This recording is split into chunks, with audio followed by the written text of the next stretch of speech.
perpetuating that, but in busting some of those stereotypes, also changing the language for how we think about young people, how we think about schools, how we think about teaching, how we think about what's possible.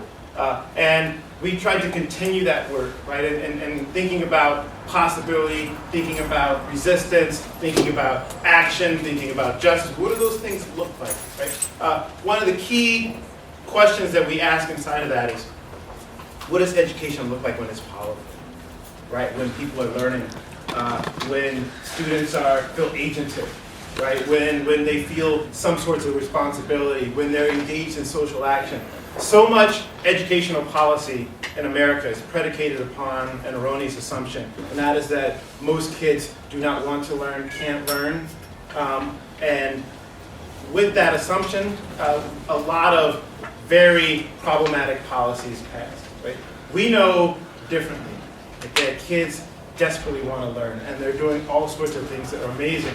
But it's not enough just to know that. You have to be able to share that message, even when you're facing resistance. And I argue that the program in Tucson is really a victim of its success. To the degree that it has been powerful and articulated that message, it has been a targeted attack. But it is important to keep asking that question, right? What does education look like? What should it look like? Right?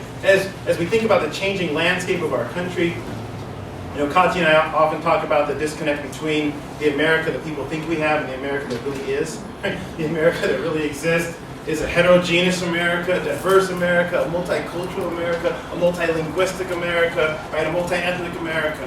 And in order to really address the America that we have, right, we have to think very differently about what education should look like. Right? What the nature of the curriculum is, who teaches, what it means for students to do a project, and what it really means to be an educated individual in the United States in the 21st century. At IUME, we've been developing a project led by Kati, is our National Ethnic Studies Research Project, and what we really want to do is showcase all of the educators out there from East Coast to West Coast that are doing this kind of work in their classrooms. What does it look like when folks are teaching the America that we really have? And what can we learn from them as we think about proliferating ethnic studies, but also thinking about radically changing our traditional subject matter like English and social studies and science and math should not be left off the hook either. Right? So Kati has been leading that effort, and we've got case studies of educators that are doing powerful things in their classroom. We're going to try to turn that into a national survey of these classes and of these teachers, and also a book project that goes into these classrooms and organizations where folks are really doing right, I think, by our students. So that is kind of a context for this talk. We invited Sean and a few colleagues of his a couple of years ago to debut a documentary that talked about this work in Tucson. I know Sean's going to talk a lot more about that. We were in Millbank Chapel, and it was packed. The documentary was powerful, and it showed these young men and women in Tucson that were strong, that were powerful, that were proud of their heritage, that were literate, that were numerate. And so guess what the state of Arizona does in response to that? They shut it down. And so Sean and his colleagues were here, organizing us, right, and having folks in solidarity with them, and also providing real fiscal support as they face lawsuits. Unfortunately, that struggle persists, right, and that's why Sean is back, right. I see two elements of this talk. One is a celebration of the amazing work that he's done, but the second is a request and a challenge that we come together to help him to continue to do that kind of work. Right? Because as we speak in mass, right, as we speak with data, right, as we speak in solidarity, we make it less and less possible for states like Arizona to do what they're doing in Tucson and colleagues, right? So I encourage you to welcome him, and I encourage you even more so to think about how you and your individual work and how us as a collective, Teachers College, can really exist in solidarity with Sean and this work. Before Sean comes up, I'll turn it over now to Kati, who's going to talk about the hour and a half we'll spend together. So I wear a couple of hats. I'm a doctoral student here, working with Dr. Moreau. I'm a research fellow at the Institute for Urban Education, but I'm also a core member, core leader of Nightfall, New York Collective of Radical Educators, is a co-sponsor of this. For those of you that are not aware of Nightfall, we have over a 10-year history here in New York City. We're a grassroots teacher activist organization dedicated to primarily public school teachers, however, not just public school teachers and their allies, so including independent schools, everybody who works with young people, but it started with a core group of public school teachers. You'll see our mission is the struggle for justice does not end when the school bell rings. And so we're very much involved with grassroots community organizing around high-stakes testing, teacher evaluation, and we've been doing a number of events and work advocating for ethnic studies and bringing awareness, specifically in the New York City area, around House 281. We have our next meeting this Friday, and you'll see all the monthly meetings on the back of the bookmark. So if you did not get a bookmark, raise your hand. I'll make sure to get you one. Okay. So it's an honor to have Sean back. As a former ethnic studies teacher in California, he's been a mentor of mine for some time, very supportive, very inspiring. It's an honor to know the brother. It's an honor to have him back in this space and learn from him. So let's give him a big round of applause.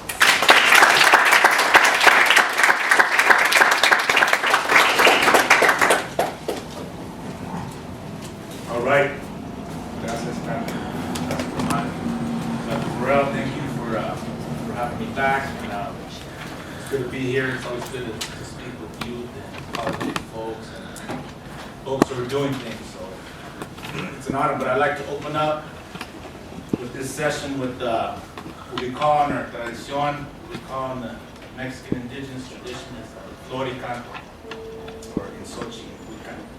So I'd like to share. If you want to stand, it's cool. That's all good. But just to the purpose of this, like we did in many of our classes within Tucson Unified Mexican American Studies, was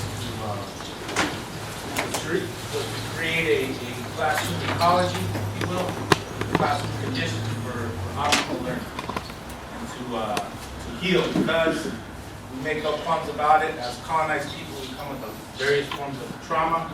Some of them self-inflicted, some of them internalized. So I think it's important to, before we engage in any literacy building or any learning, I think we got to take care of ourselves first as human beings. So I'm going to start off with some flor y canto.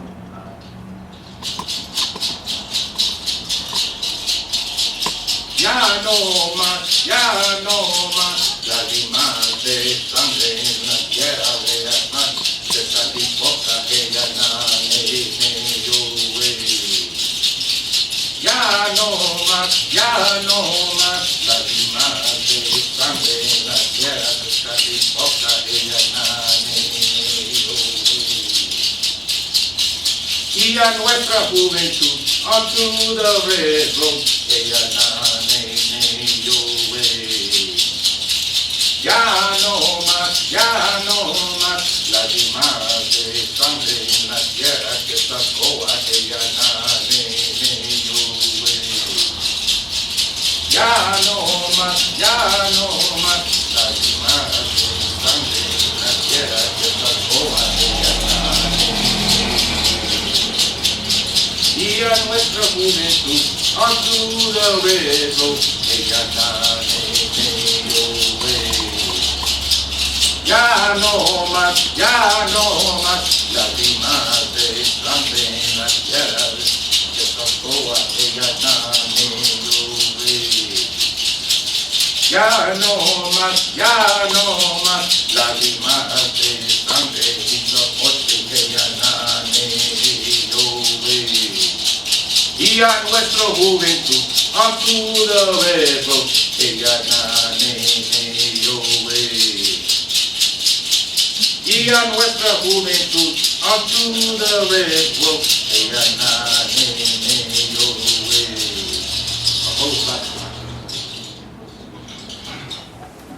Thank you for allowing me to share with you a little bit what I think what really made our program unique was a reintroduction or the re-identification of Indigenous knowledge systems. Many ethnic studies, while it does have a critical edge, I noticed that there's a noticeable absence of that reintroduction of Indigenous culture, Indigenous knowledge, Indigenous epistemology. So with that, I think, in looking at some of our conversations, some of the qualitative data that was collected with our youth, that is what really stuck out for me. That's something that was really effective in engaging them, allowing them to come to our classrooms and heal, not only within the classroom walls or the building, right, but outside, everyday life. So I'm going to talk about pedagogy, how that in and of itself is not restricted. But we asked why ethnic studies.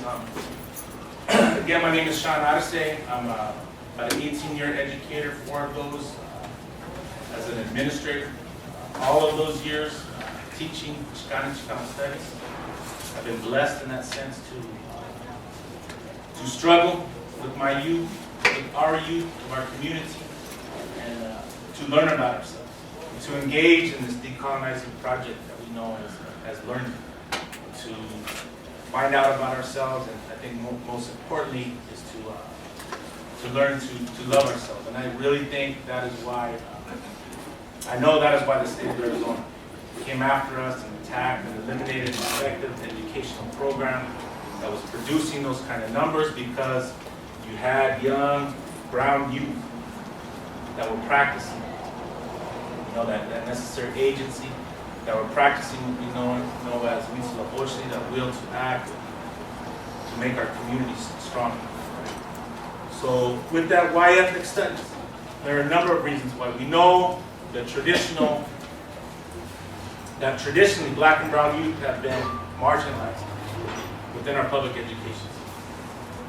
We know that our public institutions have never been responsive to the emotional needs, the social needs, the lived realities, the academic needs of our youth.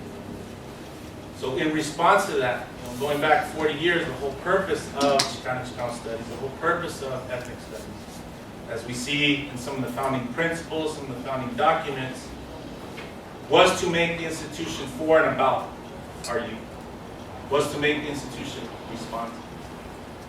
But to a lot of our naysayers, they ask, well, why ethnic studies? And I'm going to show you some data real quick. I'm not going to bore you with it and get into it in detail. But as we know, there's been a demographic shift that is taking place in this country. This is Tucson Unified, a district, a fairly large urban school district, over 60,000 students. And over the past 5 years, past 10 years, we've seen this shift really accelerate. And we've seen a rapid increase of brown youth, and simultaneously we've seen a rapid decrease of white youth within our schools. And this is happening in all urban major school districts throughout the nation. So with that, we ask, okay, why ethnic studies? We have a demographic shift. Well, the shift is one thing, but how the shift is perceived is something totally different. The shift is perceived as a demographic threat, not simply a shift. A threat in terms of economic power, in terms of political power. And our state attorney general and state superintendent called it actually a cultural threat, this demographic shift. He claimed that we are actually in a cultural war, and I would, it makes a lot of sense in that he says that when we see the numerous legislation, the anti-immigrant, anti-Mexicano legislation coming down on our communities, I really believe that the Mexican community, the Mexican origin community in Arizona is a community under siege.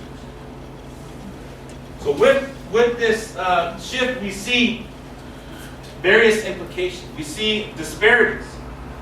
We see disparities in the overall composition of our white population with relation to their participation in higher education. Whites are overrepresented in higher education. and whites are underrepresented in the prison system. And I'm not here to say, well, whites should be overrepresented in prison. But if we look with relation to the Latino community, you see a vast overrepresentation of Latinos within the prison system and the underrepresentation in our colleges and universities. Furthermore, if we go to California, I picked this because we're doing some work in California with school districts. The trends are consistent in California. I would argue that the trends in states such as Illinois, New York, are consistent. In California, it's very evident. If you look at the black community, it is criminal what has happened. The African American community is 5 times overrepresented in the prison system, and vastly underrepresented in the UC and the CSU, the 2-tier public institution system within California. If you look at, I added a bar here in K-12 public education, Latinos comprise 53% of the state population. And this is only going to increase. So people notify, people signal this, see this, and they say, well, yes, a shift is taking place, but we have to question why. Why all of a sudden when our schools are becoming more and more brown, more black, why is there such a divestment in public education? As we know. Why are these disparities so clear? And why are these disparities even growing?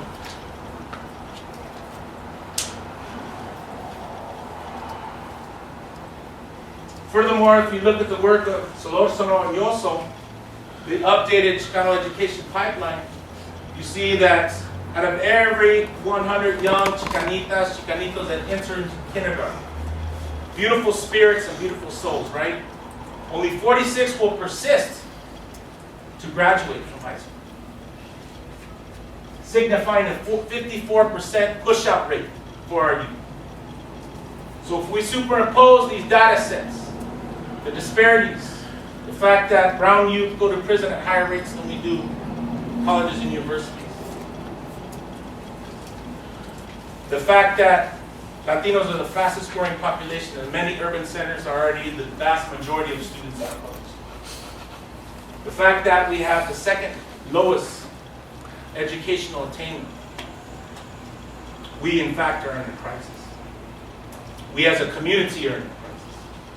And I believe that going to hear Dr. Moreau and his colleague Jim Duncan Andrade, and I used to share this. Dr. Moreau got me in trouble as a TUSD administrator. I used to share this with school site principals, right? And I would say, public schools, our schools are set up to do exactly what they're doing. Public schools are in fact social reproduction factors that actually create inequality. And some of our site administrators would say, Mr. Arce, you are crazy. You are causing havoc, right? I said, well, let's look at the data. Let's go back 5 years. Let's go back 10 years. Let's go back 50 years in our school district. And so how can we argue otherwise? How can we argue disparate discipline meted out on black and brown youth within our schools? How can we argue the fact that our Native sisters and brothers are the most highly neglected youth within our schools? How can we argue the fact that we've had a persistent and pervasive tracking system, racial tracking system for our youth?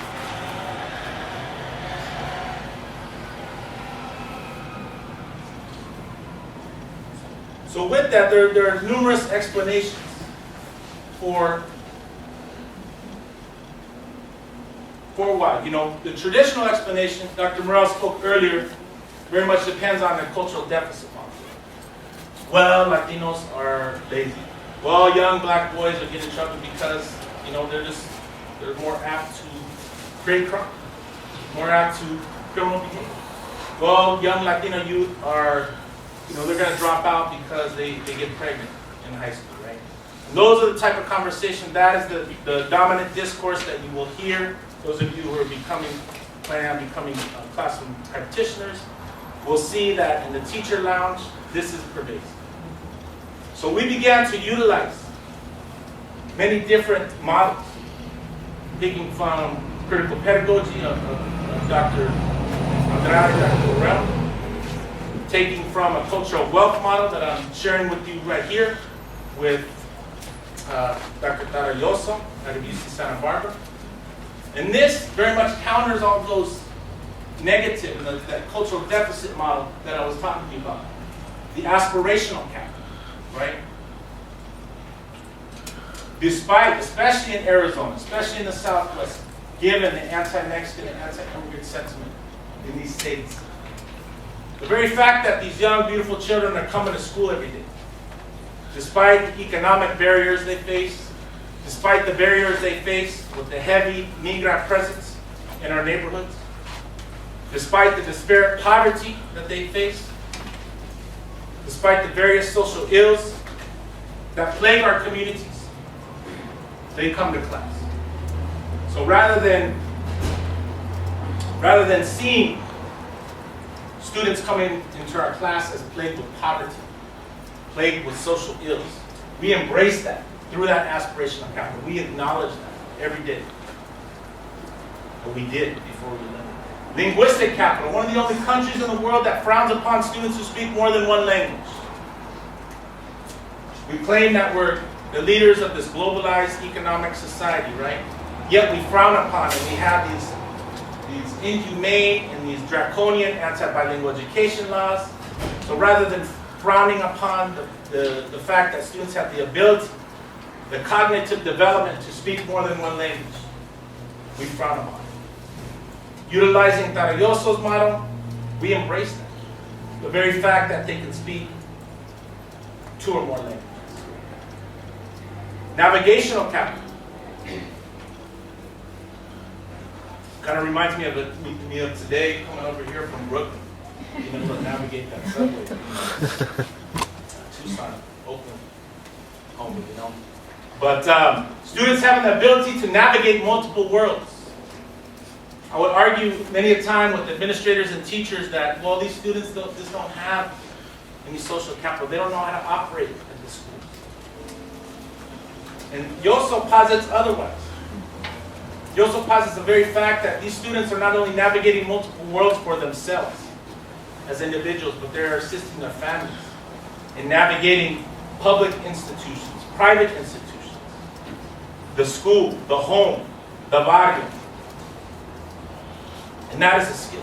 That is a skill that we as classroom teachers should embrace if we are going to be effective, if we are going to transform our schools, if we are going to transform our teaching.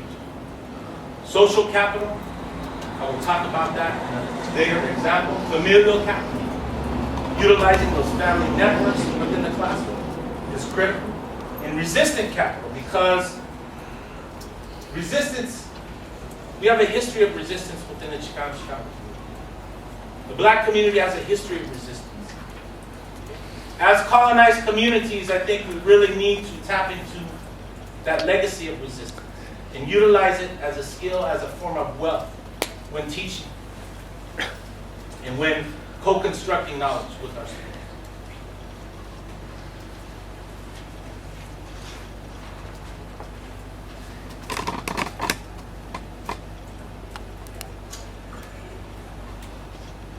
That flor y canto, that in Xochitl and Cuicat that we shared at the beginning, speaks to another aspect of our pedagogical framework. I really believe our classes were driven over a 14-year period. We started in 1998, we were eliminated in 2012. But one of the real interesting parts was of this pedagogical framework was the fact that it was based upon Indigenous knowledge, based upon Indigenous epistemology.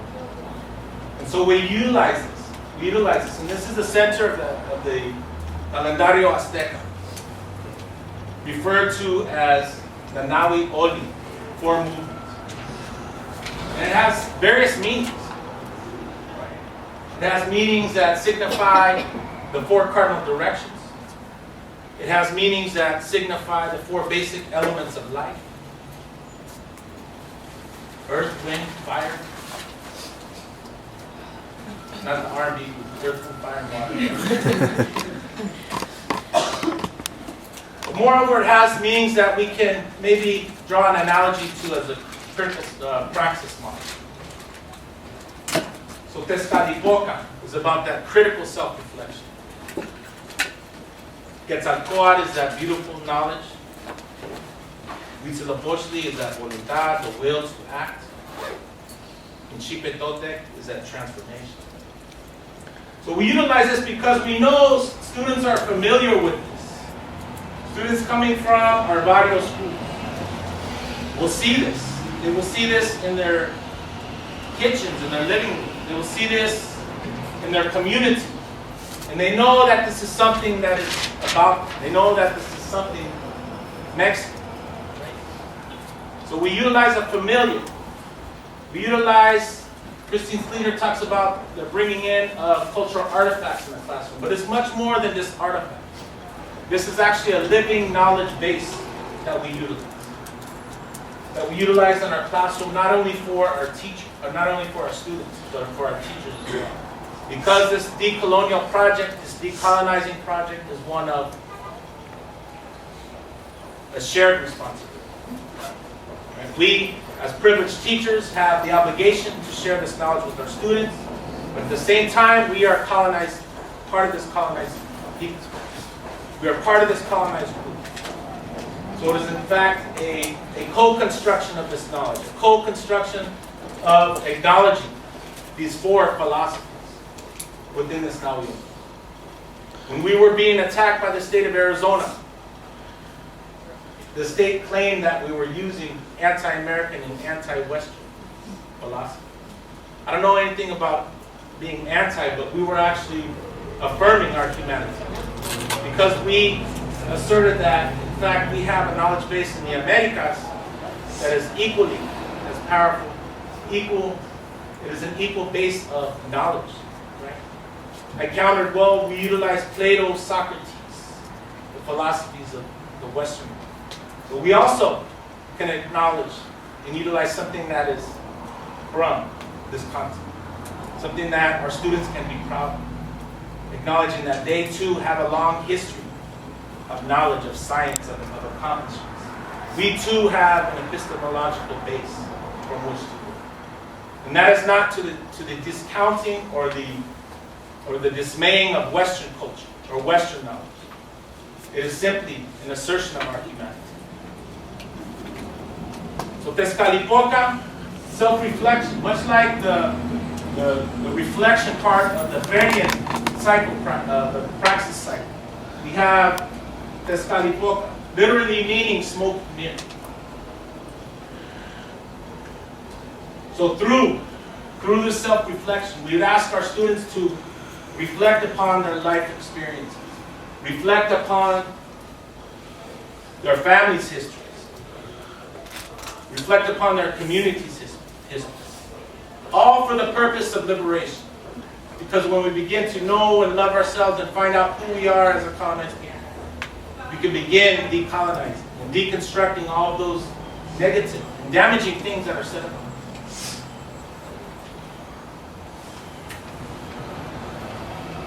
Quetzalcoatl, precious knowledge.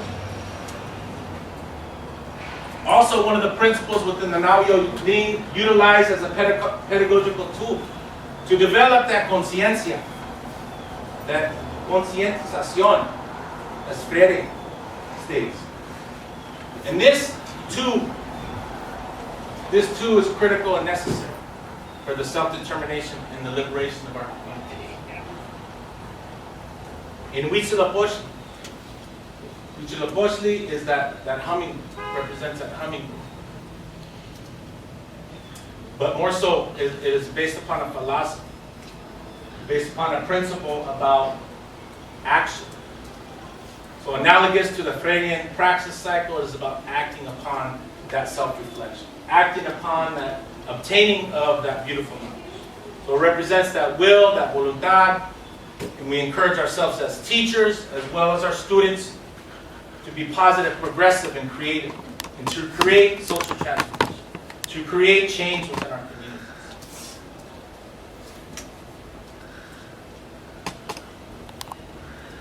So we have a cultural wealth model. We have a real foundational base in the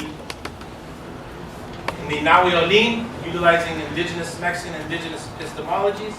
And we also have that developing of a critical consciousness. And again, this is a co-construction of developing critical consciousness. Because, you know, I don't know if many folks rely upon this. Why do we have disparities? Why do we face these social ills? Why is our community so plagued with these horrible things? And rarely do people utilize the magical consciousness and say, well, Latinos are not succeeding in school because God wants them.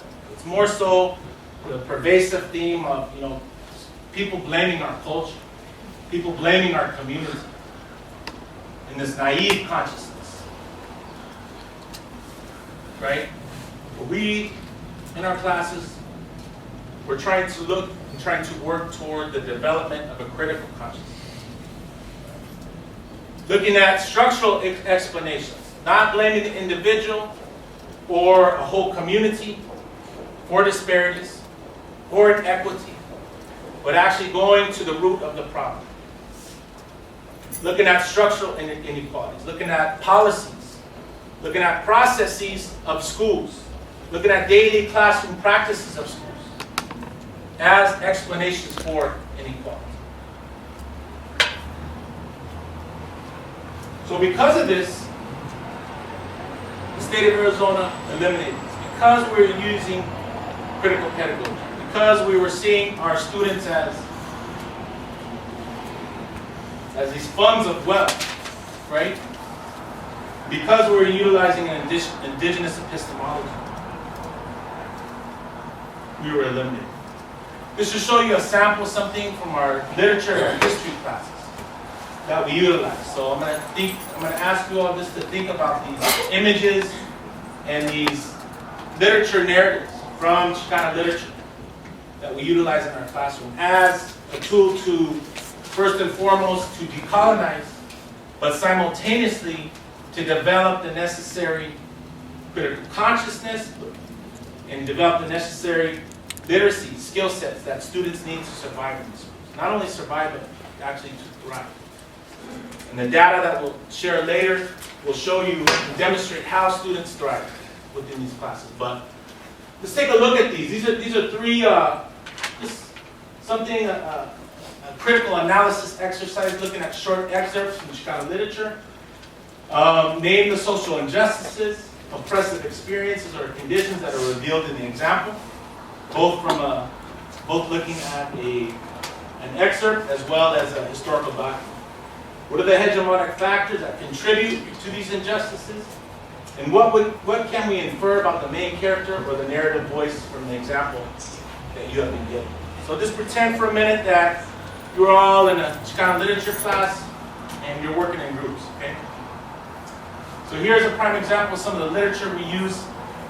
Moreover, the reason why I showed you this is this was used against us to demonstrate that we were in violation of HB 2281, and that was the Anti-Mexican American Studies. So this is from Ana Castillo, an esteemed Chicana author. And think about some of the issues. We talked about hegemony. What are the hegemonic factors in this, okay? So, well, it's not like we get new people here all the time. And ensuring like you get good-looking, available women who do all right by themselves, like Sara Saquicela. And let me add to that, obviously smart, being a teacher and college educated and all. But see, here may be where the problem lies for Sara. Because ain't all that sure that the smart part was considered by too many of the vatos around here as a good thing. A woman who doesn't listen to no one and doesn't have to. Because basically she ain't afraid of nothing. Especially not of being alone. So real quick, what are some of the issues? Think about it for about 5-10 seconds. What are some of the issues, the hegemonic factors, the oppressive factors? Let's get a shout out so we can get some dialogue and some energy flowing back and forth. We ready? Patriarchy. Okay, patriarchy, all right. How so? Well, here.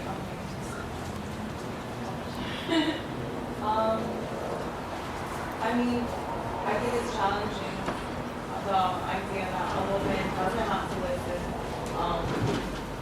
and doesn't have to basically live in fear, especially, you know, with being in a relationship. It's okay to be independent. Thank you. Anybody else? Let's get one more, then we'll go to the next literacy, the next excerpt. Anybody else want to share? Please. So I don't know what to call this, but just what is being smart? Because she's pointed out as smart and that's not usual. So what is the image? Like, who's not smart and then, you know, it's like, and not good looking. So everybody else is not good looking and not smart. What does that mean?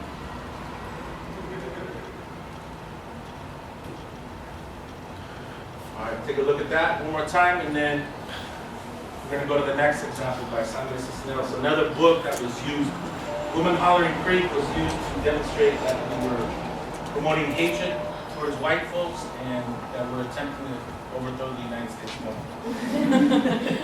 It's funny, huh? It's funny, but that's what. Yes. So can I ask a question? Sure.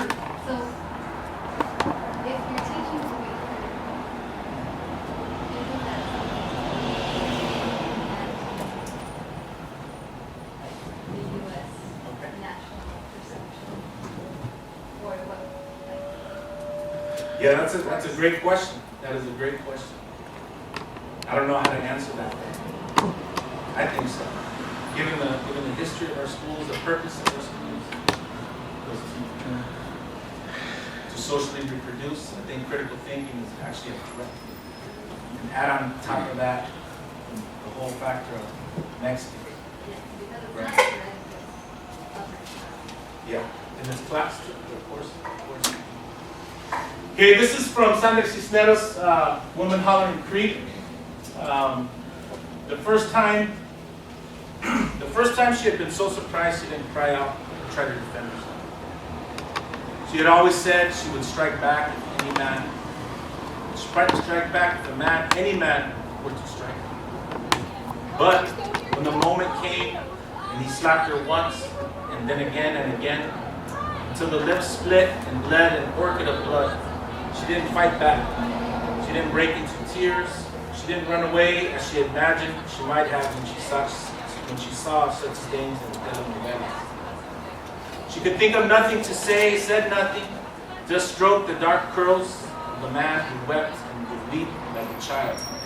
His tears of repentance and shame, this time in each.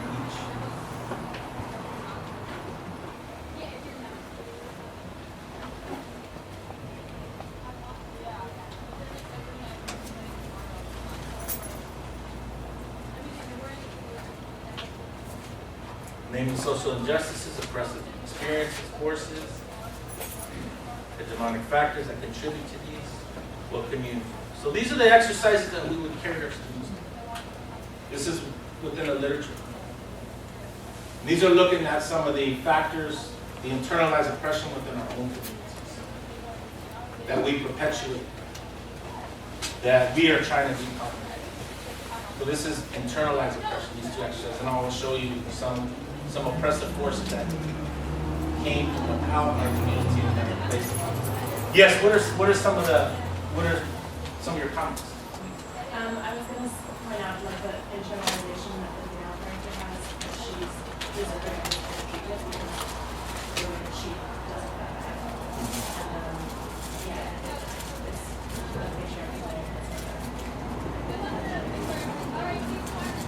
Patriarchy, gender violence. Anybody else? Yes. Yeah, I think that I just to like identify information. I think this really speaks to like the depths of internalized patriarchy, and like gendered understandings of power and violence. Just because he starts weeping after, and so like maybe this wasn't a man who thought he would ever hit a woman, but he does, and then like doesn't understand really what to do with that.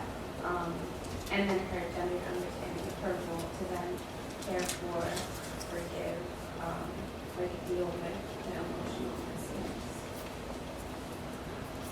One more before we move on to the next. Yes. I think it's more than just, it is about patriarchy, but I think it's more than that. I think bringing light on just oppressive factors, how the brown community, the black community, are oppressed, and we think that we're going to fight against this oppressiveness, but then when it happens to us, we're so oppressed that we don't do anything about it. We accept it, and then we actually try to blame it on ourselves as opposed to blaming it on on society or white people or whiteness. We instead of blaming it on whiteness, we're like, oh no, it's not your fault, it's my fault. So we kind of internalize all this hate into ourselves instead of actually fighting back against the oppressive factors, which it may be patriarchy or it may be whiteness or it may be something else. Here's an example from Moreau. This was also used as evidence that we were promoting resentment towards white folks. The state of Arizona deemed this. I had to do a couple of days of testimony up on the stand, and Mexican American Studies was actually on trial in the state of Arizona, and they showed this on the screen just like we are right here. They projected it. And this is from Betita Martinez's 500 Years of Chicana History and Pictures. And this is a picture of lynchings, which was commonplace during westward movement, during the time of quote-unquote manifest destiny. Very similar to the black experience in the South. So Mexicanos were indiscriminately lynched, killed in a lawless manner. Actually, the first Mexican lynched by the state of California. The first one was a Mexicana in Downeyville, California, because she was, she was defending herself. But that's a rich, beautiful history of resistance. But here we have Mexicanos lynched. So name some of the oppressive factors. You could analyze it. We'd have our students delve deep and look at another form of literacy, reading a word instead of reading the world instead of just the word. You see some of the faces of the white youth, smiling. You can superpose or compare to some of the lynchings of African American folks. You'd see the same expressions on their faces. Another one is the lynchings of Mexicanos by the Texas Rangers. So we honor them by naming a baseball team. So these are some of the examples. So name some of the oppressive factors. What are the hegemonic forces that lead to this? But more importantly, it's good to critically analyze, develop some solid writing skills. How do we analyze this? How do we put this on paper? But what is our plan of action? What is our plan of action to fight sexism, to fight gender violence, to fight oppressive forces? Furthermore, stretching out this exercise, does lynching occur today? For the Chicana community, for communities of color? Is this happening in this very day? So what is our plan of action? How are students and teachers in concert going to change these oppressive forces, these oppressive experiences from within that our own community perpetuates as well as those from without our community?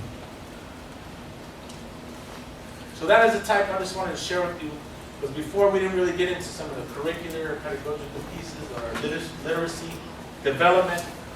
But I thought that was important to share with you and provide a further context as to why the state of Arizona came out. The state of Arizona deemed that we were in violation of these 4 provisions within the Anti-Mexican American Studies Law, which is now, or Anti-Mexican American Studies Bill, which is now a law. Promoting the overthrow of the United States government. Promoting resentment toward a race or class of people. Designed for pupils of a particular ethnic group, advocating ethnic solidarity, promoting the overthrow of the U.S. government. When we were college age youth, Menchistas, Chicanos at University of Arizona. Yeah, we have some talk about overthrowing the U.S. government. But there's a hint of truth to this, right? Because we were going to overthrow our schools, and we did for a minute. We were controlling some things. We put people in positions. We had sisters that were site principals. They'll be like, come on, you guys, come over here, let's implement this program here. District administrators. So we were trying to overthrow the school system to make it more responsive to the needs of our youth. So we didn't have time to really think about the U.S. government. We were starting at the school site first. No, we were starting at our own barrios, right? To make them healthy places, beautiful places, vibrant places where we could be proud that we come from. Safe places. So the U.S. government wasn't even a thought, but the state of Arizona and the federal courts upheld it that the state of Arizona has a legitimate, quote unquote, a legitimate pedagogical interest. If the state of Arizona found that you're attempting to overthrow the United States government, well, that is a legitimate pedagogical interest according to the federal court. Promoting resentment, design for pupils of a particular ethnic group. Well, this program, this Mexican American Studies, was part of a federal desegregation. It was one of the various remedies. So we integrated ourselves and forced ourselves into an existing 40-plus year desegregation order that still is in place to this day in Tucson. And so yes, these classes were designed for Latino youth. Because we are experiencing educational crisis. But never was it to the exclusion of any group. Right? It was for all groups, but it was geared to address these particular needs. So we're challenging this law in the Ninth Circuit Court of Appeals. And we're sticking to, yes, these classes were designed for a particular group, but not to the exclusion of any. Because it is part of a federal desegregation. It is one way to address and remedy the discrimination that Tucson Unified School District has perpetuated for 40 plus years. And then advocating ethnic solidarity instead of the treatment of people's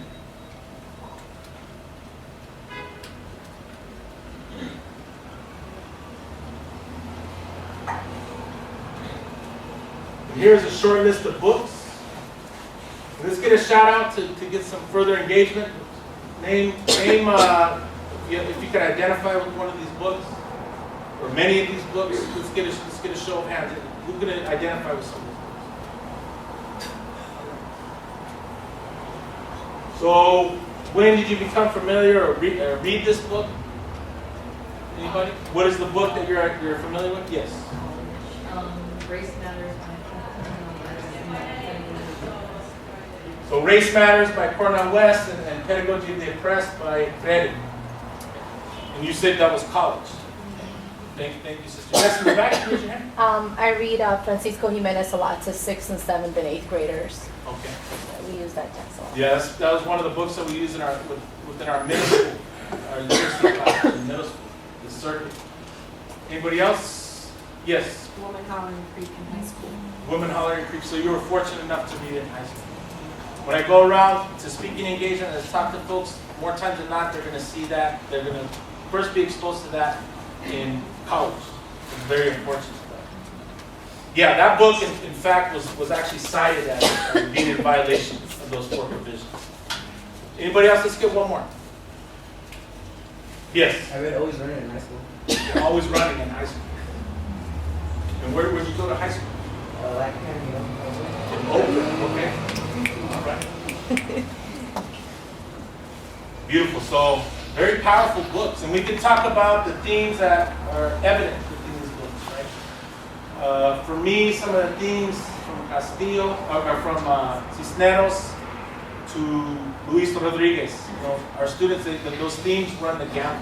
Themes of poverty, themes of violence, themes of hope, of hopelessness, right? But this is a short list of the books that were banned, but it also speaks to the level of rigor and the level of expectations. that we had on our students. The students are actually going to meet those levels that we set for them.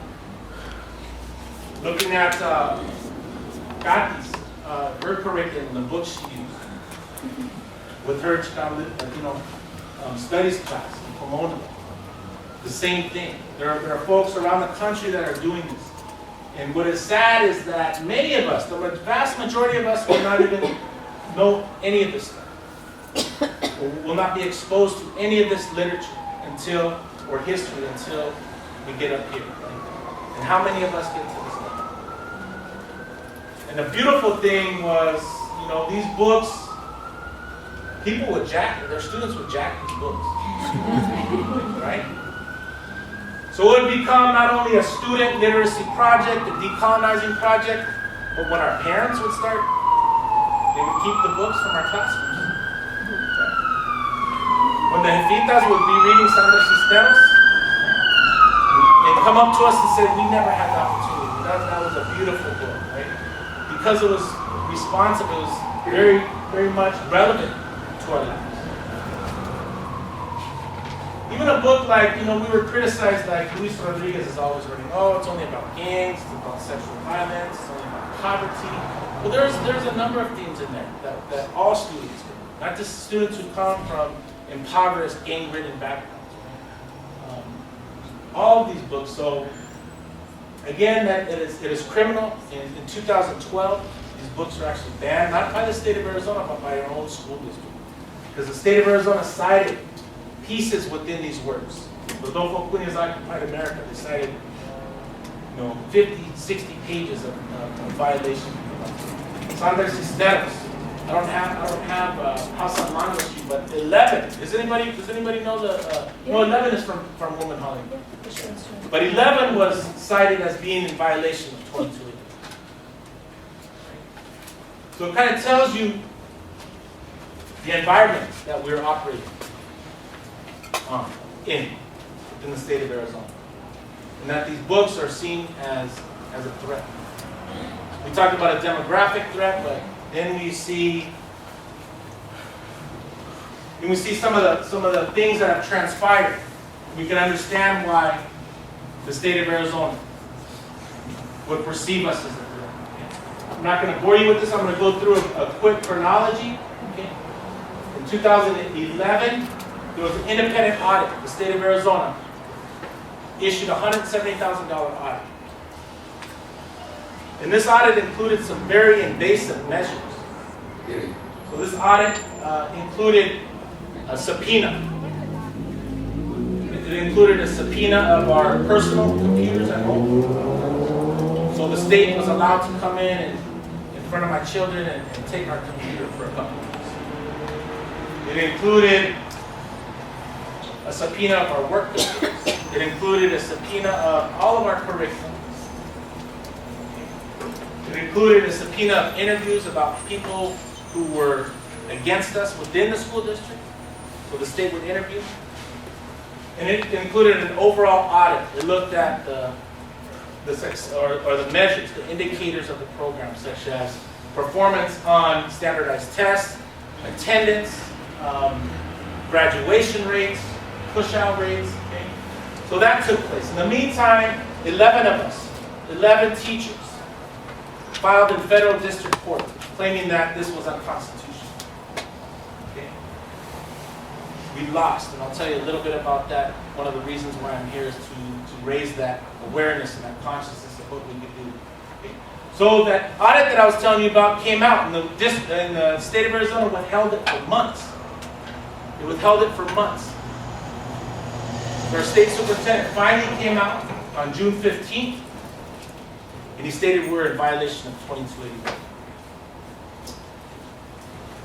And we saw the audit a couple of days before he came out. We read it and said, wow, we have higher graduation rates, we have higher college matriculation, our students are outperforming not only their peers, not only was there a closing of the achievement gap between Latino and white students, but actually there was a surpassing of achievement.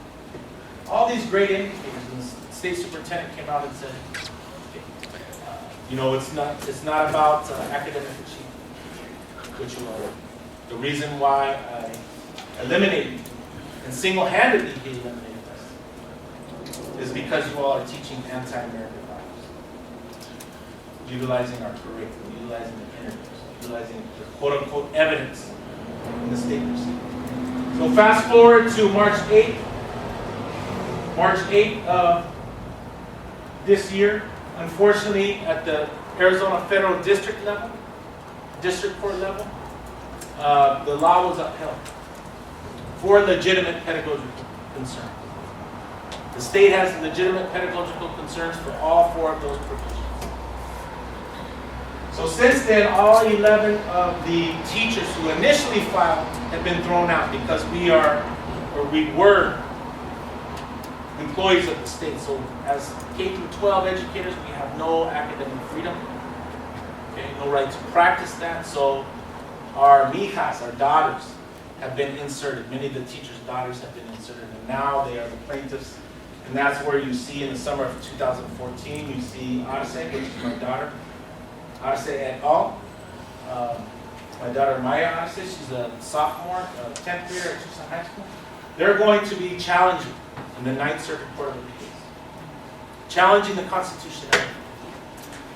In the Ninth Circuit, if we know about the Ninth Circuit, it's very influential, especially with cases. I mean, if you go back to the Bakke versus California case. So many civil rights, anti-bilingual education cases come out, and the Ninth Circuit is very busy in that many of the cases heard at the Ninth Circuit specifically dealing with educational issues, specifically dealing with issues of race in education, go to the U.S. Supreme Court. I'm hoping that doesn't happen. I'm hoping that the law is thrown out at the Ninth Circuit Court. So we are here and we're asking for a national convergence. I'll be sending emails as soon as we're supposed to hear any week now.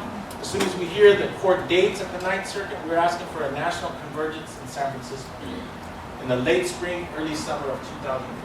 Because I think it's going to be critical, because it will be the first time that Chicano studies, that ethnic studies will have reached that level, the Ninth Circuit.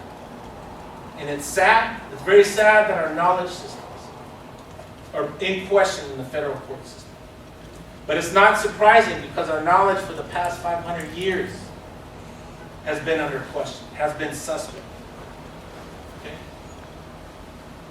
Just to show you real quick, this is the first, the $170,000 audit. Those are the reading outcomes for 6 consecutive years. Writing outcomes for 6 consecutive years. You see the blue bar is students in our classes, the red bar is students who did not take. Some of the final measures that were really highlighted within this independent audit: 97.5% of the students who were in our classes graduated, compared to 46% nationally for Mexican Americans, and 52% for Latinos within our own school district. 70% of our students matriculated to post-secondary institutions, compared to 26% nationally and 28% for our students. So as late as last year, there are still more independent studies. Because we're under federal desegregation order, the court ordered an actual rigorous, a very rigorous study. Those of you, is there any quantitative freaks in here? All the p-value and all that stuff? You have to explain that. I'm still trying to work that out. Okay, but you see that some of the, 101% more likely to pass the writing test, the reading test. I'm not going to bore you with the specifics, but overall in this Cabrera et al. Study, these results suggest that there is a consistent, significant, when they talk about significance, they're not talking about significant in everyday language like we know. They mean statistical significance. So for all of these measures, such as graduation, such as passing those tests at 51, 108% more likely to pass these tests. These are all statistically significant relationships.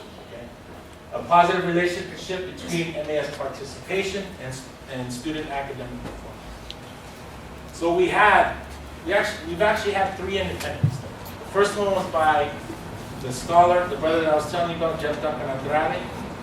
Jeff Duncan Andrade and who else did the first study on that? I'll come back to it.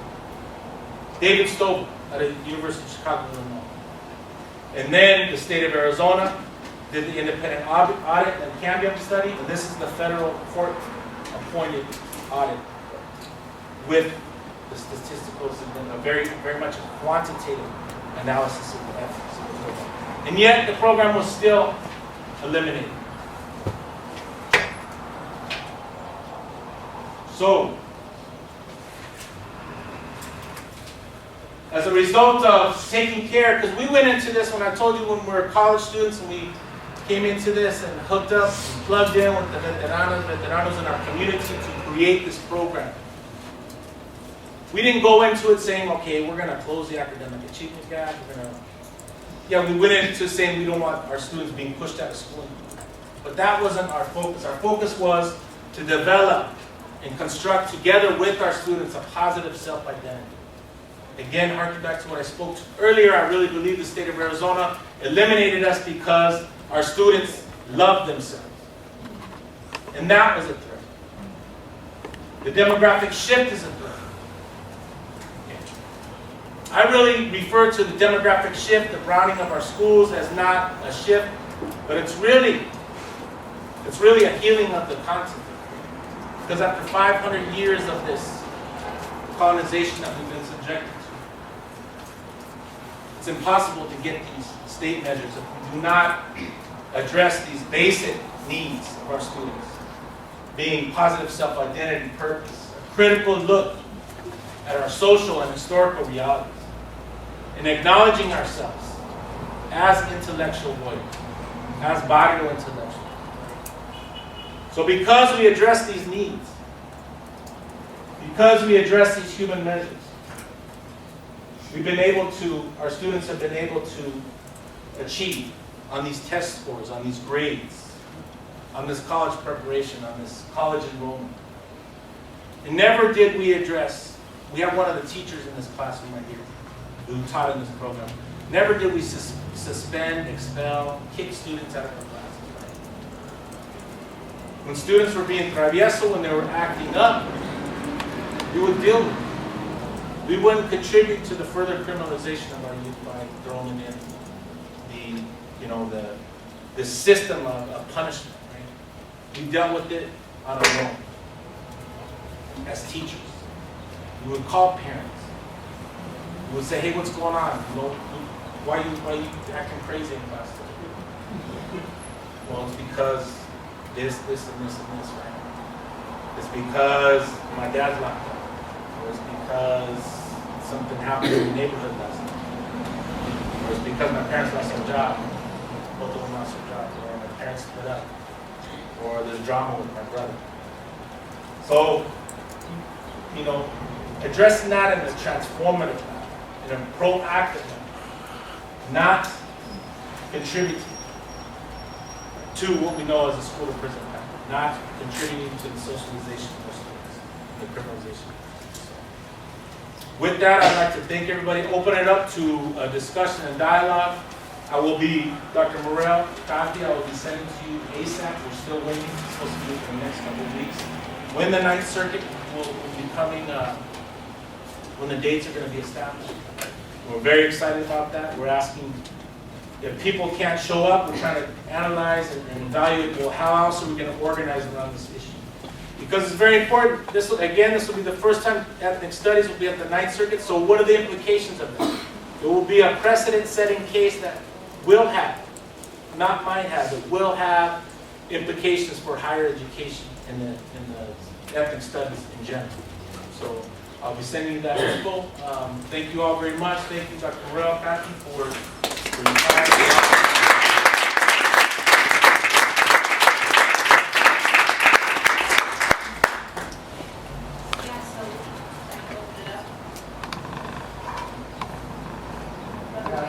I got a question, man.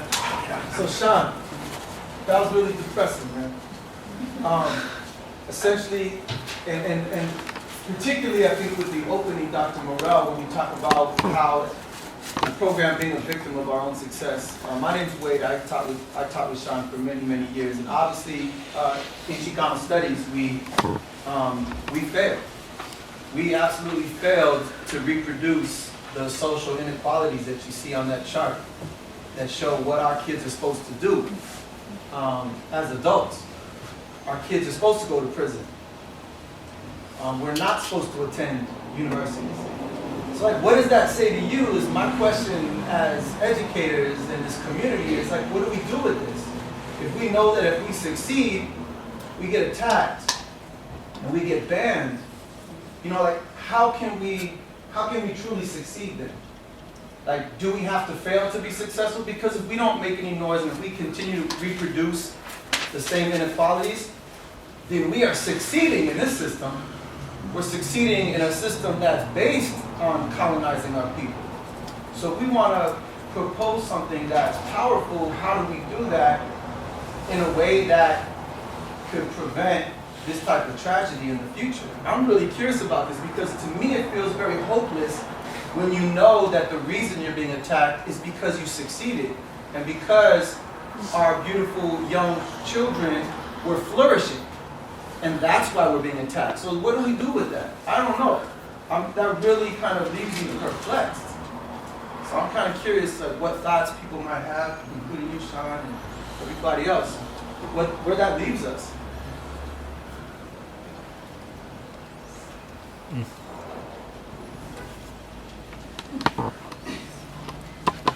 I think Nightfall is a good example of the stepping stones to build that solidarity among radical educators. I don't like to say radical because I think it's normal, but because I think, you know, if we let them instill fear in us, then they won. And they try to through criminalizing ethnic studies.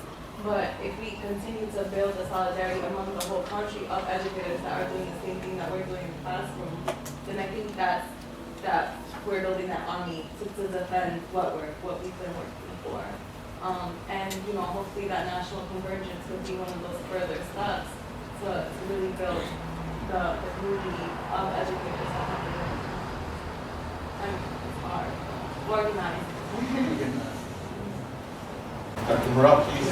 I appreciate that comment. I think part of my theory of change is not only about the what, but the who, right? And if you study social movements, you can see how when folks get isolated, they're easy to target, right?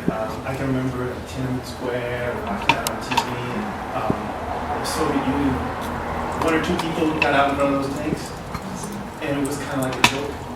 And then the whole nation got in front of those tanks, right? And you couldn't drive the tanks anymore, right? I still feel like with Sean, we just kind of passed that comment by and said this is the healing of the continent. I feel in the long run, this is a historical parting shot from the folks in Arizona that are in power for a brief time. But until we start to speak with a collective voice like the America that is, and we allow these individual programs to be isolated, right? So I think there's a lot of things that folks are doing in solidarity, tell their stories, right? That this is not just happening in Arizona, it's happening all over. We have to get the data, right? We have to speak together. And I think the more that happens, right? And the more that happens in a way that's one of the things I really admire about the movement in Tucson is that at every moment the educators have expressed tremendous constraint and dignity. Right? You cannot find a retaliation in like lowering a sense of dignity. I think that dignity, that collective dignity, and putting the consciousness out there in such a dignified way is rhetorically powerful. But it can't just be a Tucson thing, right? You just intimated the 9th district is huge, right? It is huge in the Western United States. But this is an American issue. And I feel like that's the way right now, at this critical moment between now and the summertime, And we need to get busy, right? We need to be collecting narratives and part of the National Ethnic Studies Project. You all need to be like this. I am ethnic studies, right? In Brooklyn, I am ethnic studies. In the Bronx, wherever you're from, Jersey, Newark. I feel like that's a part of a theory of change. It's not if we say, good luck with that, right? And we don't become implicated in that solution, then we become isolated.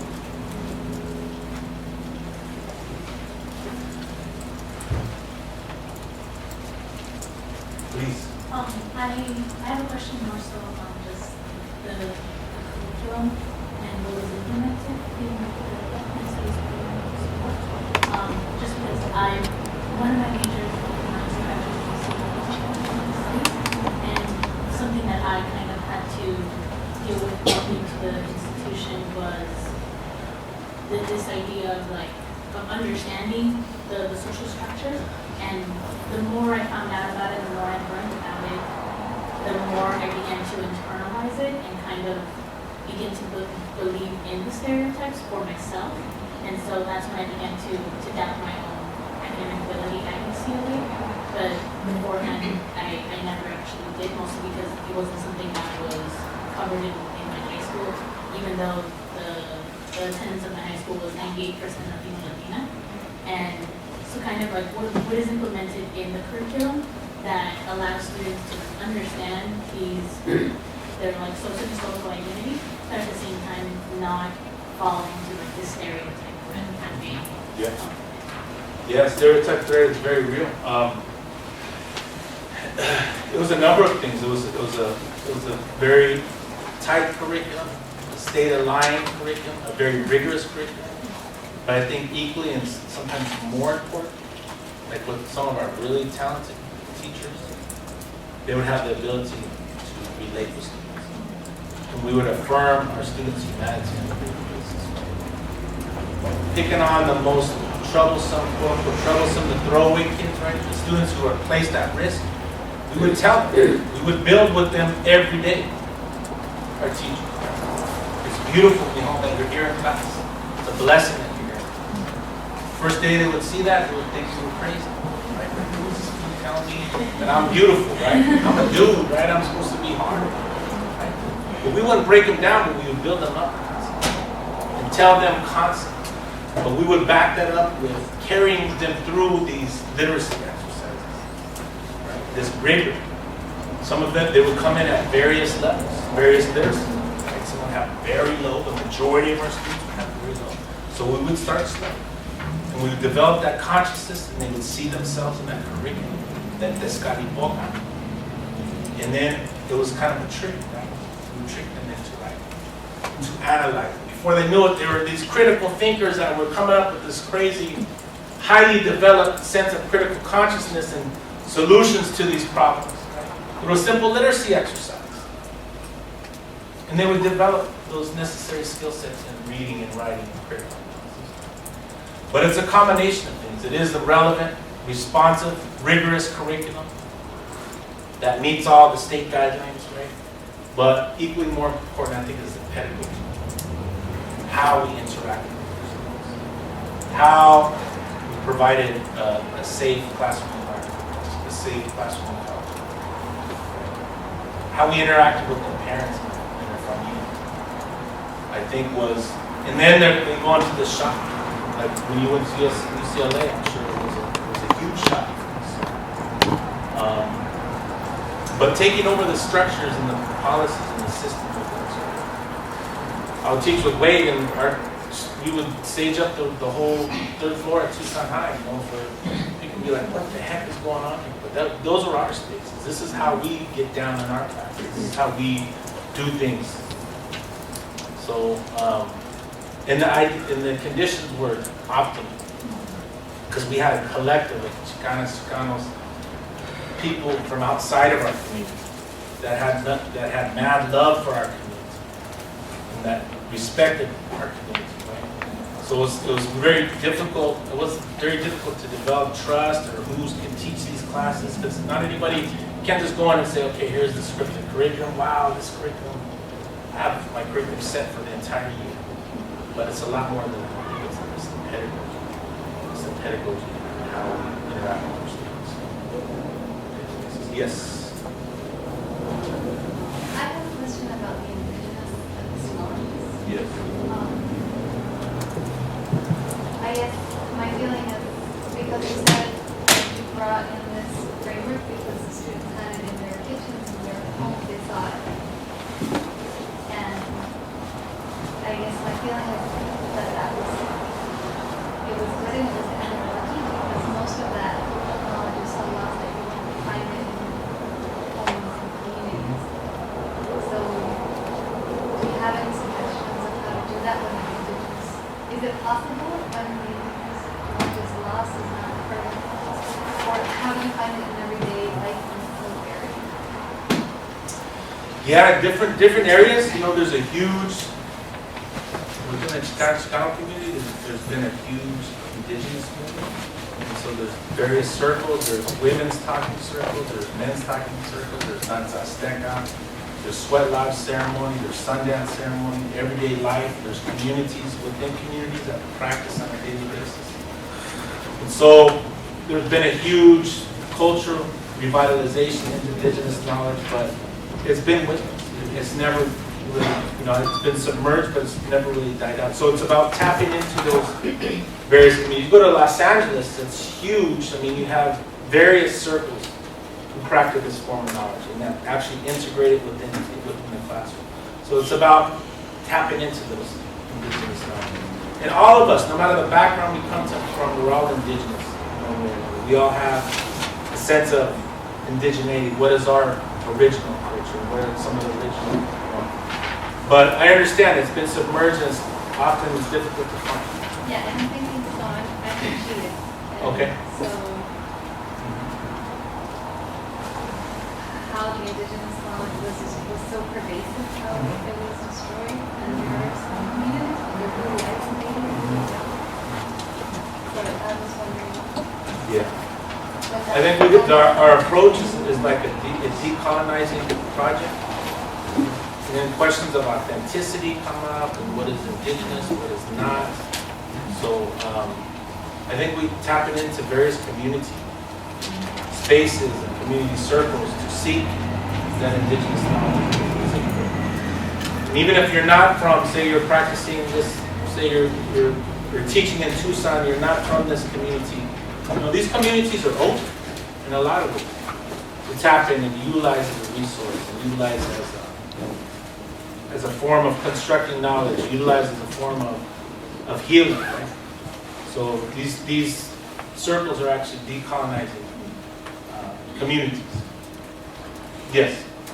So much as knowledge, I love how the high school students got together and organized and were really to be active. And I just want to know how that become part of the pedagogy of encouraging students to be active and deal with oppression that is right there in their community. Yeah, there's definitely an activist component. You know, one of our foundational pieces within Chicana studies, within academic studies, is that activism. Because we know that these institutions never gave us these spaces. They never said, okay, here you this is where because we have a good heart, we want to serve it. So students are active. Students have taken on their own. So some students have outgrown the activism in our sense within the educational setting and are dealing with immigration issues. Some students are still standing up to the hate in Arizona, in Tucson, and Phoenix. And there's some of the main organizers within our community that came out of it. So we're not taking credit for them, but they've actually just, you know, they've taken it and it's a way of life. They've dedicated their actual lives to this type of, to social justice, to social transformation, to rehumanizing our world. And it's not only limited within immigration. Some people are working with youth, some people are teachers. A lot of our folks that we've taught, we've got a little pipeline work. And so, yeah, they came back and taught within the school system. Some of them are now professors, some of them are now, we're all over the place. But I think the semillas, the seeds that we planted, you know, they have that consciousness. The rest of their lives are never going to change. Once you have that consciousness, you know, and a lot of, a good majority of the students that we serve and that I'm honored to work with are now doing beautiful things. Community. Yes. Sean, how can folks find more information on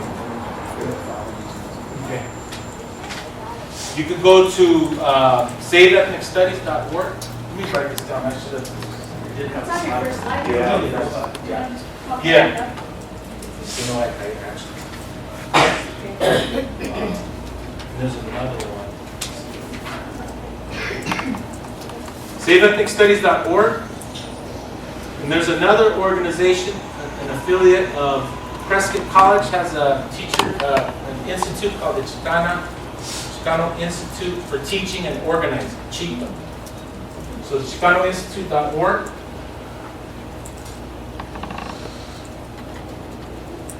I'm sorry, Chicano Institute, actually, I'll write it on the, at gmail.com,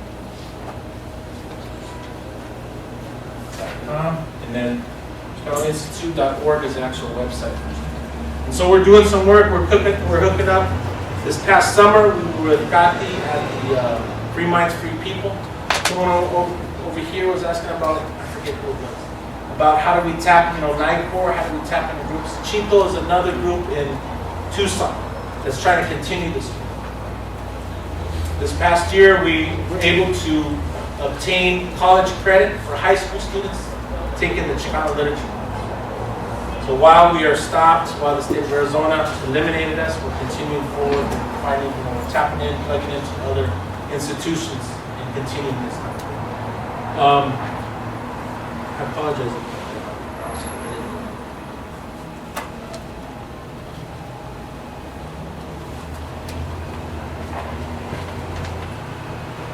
SaveEthnicStudies.org.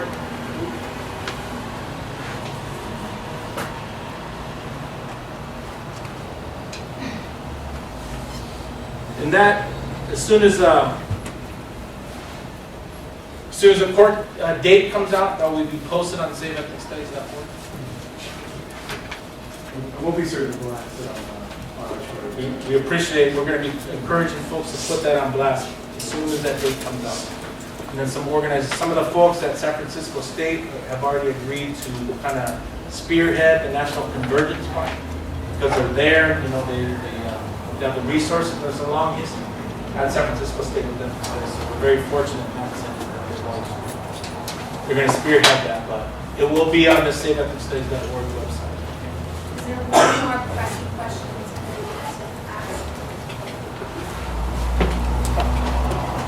Because speaking of San Francisco ethnic studies, we have a new IUME doctoral student who was also an ethnic studies teacher at Oakland, former lecturer in ethnic studies. She, on behalf of all doctoral students, created a welcome back Sean cake that we would like to give you. Just again, thank you. Someone's got to get a picture of that. I'm right here. But just, Sean, thank you so much from the bottom of our heart. Your commitment to this, and you and all the teachers and the young people, continue to give us so much inspiration. There you go. I got to share this with you. One, two.